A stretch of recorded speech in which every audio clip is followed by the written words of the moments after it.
باتیں کرتے کرتے 11 بج گئے۔ سب نے مجھے روکنے کی بھرپور کوشش کی کہ نہ جاؤ، آگے کا راستہ خطرناک ہے، اس وقت اکیلے اس راستے پر جانا مناسب نہیں ہے، لیکن میں نے کاروباری مصروفیات کی وجہ بتائی اور واپسی کے لیے بضد رہا۔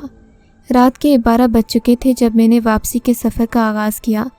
کوئی 2.5 کلومیٹر کا راستہ طے کیا تھا کہ میرے موٹر سائیکل کی تیز لائٹ ایک سرخ کپڑوں میں ملبوس لڑکی پر پڑی۔ میں نے دیکھا تو یہ ایک لمبے قد والی لڑکی تھی جو سڑک سے نیچے کی طرف منہ کر کے بیٹھی ہوئی تھی۔ مجھے یہ دیکھ کر کافی حیرانگی ہوئی کہ رات کے اس پہر کی عورت یہاں ویرانے میں کیا کر رہی ہے۔ تبھی میں نے عذرائے ہمدردی موٹر سائیکل اس کے قریب جا کر روکی اور اسے آواز دی، کون ہو آپ اور یہاں کیا کر رہی ہو؟ میرے کہنے پر وہ میری طرف مڑی۔ وہ انتہائی خوبصورت عورت تھی۔ میں نے کہا، تم یہاں کیوں بیٹھی ہو؟ کہنے لگی، میرا اس دنیا میں کوئی نہیں ہے، میرے پاس کھلے آسمان کے علاوہ رہنے کی کوئی جگہ نہیں ہے، اگر تم مجھے سہارا دے سکو تو میں تمہارے ساتھ چلنے کو تیار ہوں۔ لڑکی کی بات سن کر میرے تو دل میں لڈو پھوٹنے لگے۔ اندھا کیا چاہیے 2 آنکھیں۔ میں نے کہا، اب تو میرا بھی گھر بسانے کا بندوبست ہو گیا ہے۔ عورت کا چہرہ انتہائی معصوم تھا اور وہ بہت خوبصورت لگ رہی تھی۔ اس نے کہا کہ میں تمہارے ساتھ چلنے کو تیار ہوں، لیکن رات کے اس پہر کسی کے گھر جانا اچھی بات نہیں۔ میں نے کہا، تمہیں فکر کرنے کی ضرورت نہیں ہے، میں اپنے گھر میں اکیلا رہتا ہوں، میری بیوی اکثر مجھ سے لڑتی رہتی ہے، مجھ سے بات تک نہیں کرتی، اگر تم چاہو تو میں تم سے شادی کر سکتا ہوں۔ میری بات پر وہ کھل اٹھی، کہنے لگی، ہاں کیوں نہیں، میں بھی کافی عرصے سے ایک معقول نوجوان تلاش کر رہی ہوں۔ اس دوران میں یہ بات بھول ہی گیا کہ اگر یہ عورت اتنی ہی لاوارث ہے تو دلہن کے سرخ لباس میں ملبوس یہاں بیٹھی کر کیا رہی ہے؟ لیکن کہتے ہیں کہ خوبصورتی انسان کے حواس پر پردہ ڈال دیتی ہے۔ میں بھی اس عورت کے جال میں آ کر بھول گیا کہ اس ویرانے میں موجود عورت نہیں بلکہ کوئی اور مخلوق بھی ہو سکتی ہے۔ میں اس کے پیچھے پیچھے چلتا گیا۔ کافی آگے جا کر مجھے احساس ہوا کہ میں غلط راستے پر آ گیا ہوں۔ سفر تو ختم ہی نہیں ہو رہا۔ اس نے تو مجھے صرف 1 منٹ اپنے ساتھ آنے کا کہا تھا۔ وہ آگے بڑھتی جا رہی تھی۔ پھر میں نے ہمت کر کے اسے آواز دی، بات سنو۔ میرے کہنے پر وہ پیچھے مڑ کر دیکھنے لگی۔ اس کی آنکھوں میں عجیب سی وحشت تھی۔ میں تو جیسے اس کے حصار میں بند چکا تھا۔ اسے منع کرنے کے باوجود بھی منع نہ کر پایا۔ اب وہ میرے پیچھے آنے لگی اور میں اپنی موٹر سائیکل کی طرف بڑھا۔ تم میرے ساتھ نہیں بیٹھو گی؟ میں نے عجیب سے لہجے میں کہا۔ مجھے لگ رہا تھا جیسے یہ میں نہیں، میرے اندر سے کوئی اور وجود بول رہا ہو۔ میں نے اسے اپنی موٹر سائیکل پر بٹھایا، موٹر سائیکل سٹارٹ کی اور گھر کی طرف چل دیا۔ اس کے موٹر سائیکل پر بیٹھنے کے بعد سے میں نے محسوس کیا کہ موٹر سائیکل کا وزن آہستہ آہستہ بڑھتا جا رہا ہے۔ دھیرے دھیرے موٹر سائیکل چلانا میرے لیے مشکل ہو رہا تھا۔ یہ صورتحال میری سمجھ سے باہر ہو رہی تھی۔ وہ میرے موٹر سائیکل پر بیٹھی تھی۔ اس کے وجود سے عجیب قسم کی بدبو آ رہی تھی۔ چند قدم آگے بڑھ کر مجھے کسی انہونی کا احساس ہونے لگا۔ تبھی کسی نے زور سے میری گردن پر اپنے ہاتھ رکھے۔ یہ ہاتھ تھے کہ برف کی سلیں تھیں۔ میرے وجود میں سنسنی سی دوڑ گئی۔ تبھی اس عورت نے مجھے گردن سے پکڑا اور مجھے میری موٹر سائیکل سے نیچے گرا دیا۔ میں زمین پر جا پڑا تو میری نظر اس کے پاؤں پر گئی۔ میں نے دیکھا اس کے پاؤں الٹے تھے۔ یہ دیکھ کر میرے تو جسم میں رہی سہی جان بھی باقی نہ رہی۔ میری روح جیسے فنا ہو گئی۔ اس نے مجھے بالوں سے پکڑا اور مجھے سڑک پر گھسیٹنا شروع کر دیا۔ پھر وہ مجھے ایک ایسے پتھر کی طرف لے گئی جس کے نیچے ایک بہت بڑا غار موجود تھا۔ اس غار کے آس پاس چند کھوپڑیاں اور انسانی ہڈیاں پڑی ہوئی مجھے صاف نظر آ گئیں۔ یہ ہڈیاں دیکھتے ہی میری سمجھ میں آ گیا کہ یہ عورت وہی ہے جس کے بارے میں نے سنا تھا۔ اب میں رب کے آسرے پر تھا کہ میری جان بچے گی یا نہیں۔ عورت کا انداز ایسا تھا جیسے کوئی شکاری اپنے شکار کو لے کر آتا ہے۔ وہ مجھے غار کے اندر لے گئی تو مجھے لگا جیسے گوشت کی گلی سڑی بدبو کی وجہ سے میری ناک بند ہو جائے گی۔ لگ رہا تھا آج کے بعد شاید میری ہڈیاں ہی اس غار سے ملیں گی۔ ڈر کی وجہ سے میں بری طرح سہم گیا تھا۔ میرا یہ معمول تھا کہ میں رات کو سونے سے قبل کوئی نہ کوئی دینی کتاب کا مطالعہ کیا کرتا تھا۔ چند دن قبل ایک دینی مدرسے کی لائبریری کی دی ہوئی کتاب کے مطالعے کے دوران کتاب کے ابتدائیے میں ایک دعا لکھی تھی جو میں نے اسی وقت یاد کر لی تھی۔ اس دعا کے بارے میں ایک نوٹ بھی تحریر تھا کہ شیاطین، جنات اور دیگر چڑیلوں کے شر سے بچنے کے لیے یہ دعا آیت الکرسی کے ساتھ جوڑ کر پڑھی جائے تو مصیبت سے نجات مل جاتی ہے۔ مجھے یہ واقعہ یاد آیا تو میں نے فوراً وہ دعا بآواز بلند پڑھنا شروع کی۔ ڈر کی وجہ سے میں کانپ رہا تھا۔ دعا پڑھنے کی دیر تھی کہ میں نے دیکھا سامنے کھڑی عورت کی آنکھوں سے خون نکلنا شروع ہو گیا۔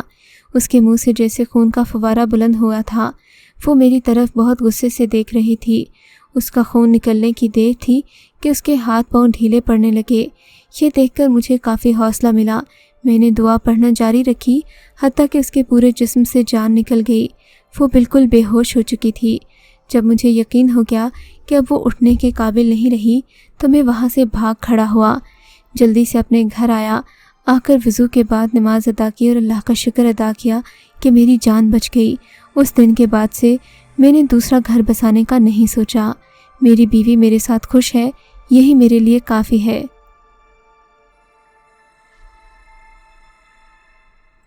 اگر آپ کو یہ کہانی اچھی لگی ہے تو اس ویڈیو کو لائک کیجیے اور اس طرح کی مزید ویڈیوز دیکھنے کے لیے ہمارے چینل کو سبسکرائب کیجیے۔ اور ہاں، اگر آپ کی کسی دوست، رشتہ دار یا بہن کے ساتھ خدا نہ کرے ایسا کوئی واقعہ پیش آیا ہے تو ہمیں کامنٹ سیکشن میں اس کے بارے میں ضرور بتائیے۔